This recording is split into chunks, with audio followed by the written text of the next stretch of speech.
আরও দলকে জোটে বা পাশে চায় ঐক্যফ্রন্ট।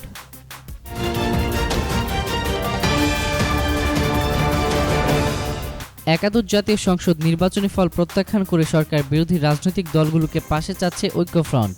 একসঙ্গে না হলে যুগপৎ আন্দোলনের জন্য অন্যদের পাশে চাইবে ঐক্যফ্রন্ট। এছাড়া নির্বাচন পরবর্তী অবস্থা নিয়ে করণীয় বিষয় বিভিন্ন শ্রেণী পেশার মানুষের সঙ্গে একটি জাতীয় সংলাপ করবে তারা। গত বছর অক্টোবরে সরকার বিরোধী জোট হিসেবে গণফোরামের সভাপতি ডক্টর কামাল হোসেনের নেতৃত্বে গড়ে ওঠে জাতীয় ঐক্যফ্রন্ট। বিএনপি, জেএসডি, নাগরিক ঐক্য, কৃষক শ্রমিক জনতা লীগ এই জোটে অংশ নেয়।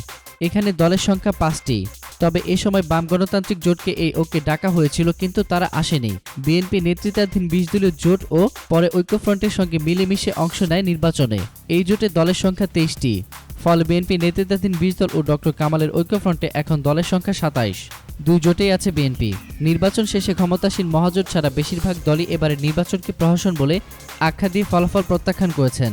সম্প্রতি বাম গণতান্ত্রিক জোট এই নির্বাচনকে বাতিল করে নিরপেক্ষ সরকারের অধীনে পুনর্নির্বাচন চেয়ে মানববন্ধনও করেছেন। বাম জোটকে নির্বাচনের আগে পাশে পায়নি ঐক্যফ্রন্ট।